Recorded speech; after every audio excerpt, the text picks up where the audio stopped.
kami akan mempresentasikan tentang kepemimpinan. Sebelumnya, perkenalan dulu ya. Perkenalkan, nama saya Qurratul Aini, NIM 099. Perkenalkan, nama saya Amanda Aulia Putri, NIM 017.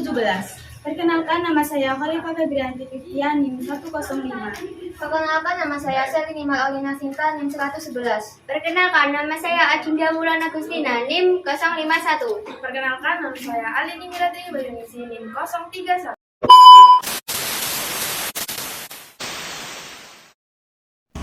Kepemimpinan merupakan faktor utama dalam pencapaian tujuan sebuah organisasi. Namun dalam usaha pencapaian tujuan tersebut tetap memperhatikan perilaku para bawahan di mana perilaku tersebut membentuk sebuah budaya dalam organisasi. Perilaku para bawahan tersebut sebagai pertimbangan oleh pemimpinan untuk mengambil keputusan. Teori X dan Y mempresentasikan perilaku individu yang antagonis dan kooperatif dalam organisasi. Dengan memahami perilaku yang berbeda, maka pendekatan situasional sangatlah tepat melalui kepemimpinan partisipatif. Hal ini menunjukkan bahwa sekalipun pemimpin memiliki wewenang penuh terhadap kendali organisasi, tetapi tidak bisa mengesampingkan peran para bawahan. Kinerja organisasi dijadikan sebagai salah satu ukuran berhasil tidaknya suatu organisasi, baik organisasi profit maupun organisasi non-profit. Organisasi tak lepas dari masalah sumber daya manusia karena sampai saat ini sumber daya manusia menjadi pusat perhatian dan tumpuan bagi organisasi atau perusahaan untuk bertahan dalam persaingan yang semakin ketat di era globalisasi ini. Kepemimpinan atau leadership berkenaan dengan seseorang untuk memengaruhi perilaku orang lain untuk mencapai suatu tujuan. Dengan kekuasaan, pemimpin dapat memengaruhi perilaku para bawahannya. Kekuasaan dapat dibagi menjadi 5, yaitu yang pertama kekuasaan keahlian atau expert power, dan yang kedua adalah kekuasaan legitimasi atau legitimate power, dan yang ketiga adalah kekuasaan referensi. Dan yang keempat adalah kekuasaan penghargaan, dan yang kelima atau yang terakhir adalah kekuasaan paksaan atau disebut dengan Georgian power. Di samping berhubungan dengan kekuasaan, kepemimpinan juga ada kaitannya dengan karakter. Ciri-ciri pemimpin berkarakter sebagai berikut. 1. Jujur terhadap diri sendiri dan orang lain. Jujur dengan kekuatan diri dan kelemahan dan usaha untuk memperbaikinya. Yang kedua, pemimpin harusnya berempati terhadap anggotanya secara tulus. Yang ketiga, memiliki rasa ingin tahu dan dapat didekati sehingga orang lain merasa aman dan nyaman dalam menyampaikan umpan balik dan gagasan-gagasan baru secara jujur, lugas, dan penuh rasa hormat kepada pemimpinnya.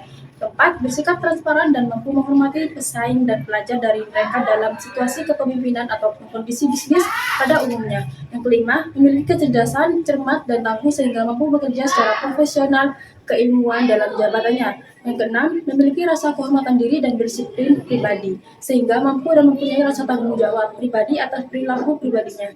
Yang ketujuh, memiliki kemampuan berkomunikasi, semangat teamwork, kreatif, percaya diri, inovatif, dan mobilitas. Fungsi kepemimpinan memiliki 2 aspek, yaitu yang pertama fungsi administrasi, pengadaan formula kebijakan administrasi di dalam suatu organisasi.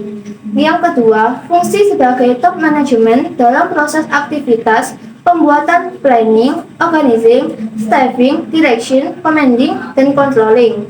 Kepemimpinan budaya organisasi. Pentingnya kemampuan pemimpin dalam organisasi ditujukan untuk kemajuan bagi organisasinya. Salah satu gaya kepemimpinan yang menuntut kemampuan dari seorang pemimpin tersebut yaitu gaya kepemimpinan transformasional, dengan memotivasi para bawahan untuk berbuat lebih baik sesuai harapan dari bawahan dengan meningkatkan nilai tugas, dengan mendorong bawahannya mengorbankan diri sendiri demi kepentingan organisasi yang diikutinya, dengan peningkatan tingkat kebutuhan bawahan yang lebih baik. Kepemimpinan dalam organisasi juga menuntut kepekaan terhadap budaya yang terdapat dalam organisasi. Budaya dalam organisasi ini mempunyai fungsi antara lain menetapkan batas dari wewenangan, memberikan rasa identitas kepada anggotanya. Karakteristik budaya dalam organisasi dapat dijadikan pedoman bagi pimpinan untuk membuat keputusan agar organisasi lebih efektif dalam mencapai tujuan. Kepemimpinan ideal pada era generasi milenial. Kepemimpinan merupakan bagian penting dalam proses manajemen dan dibutuhkan pada semua tipe keorganisasi. Pemimpin merencanakan dan mengordinasikan sumber daya yang ada dengan mempengaruhi dan mengarahkan orang lain untuk mencapai kinerja bawahan yang optimal. Keberhasilan kepemimpinan dipengaruhi oleh gaya kepemimpinan yang diterapkan dan dari kepuasan bawahannya. Menjadi seorang pemimpin yang baik pada generasi masyarakat milenial saat ini dan ke depan menjadi satu tantangan yang kritis.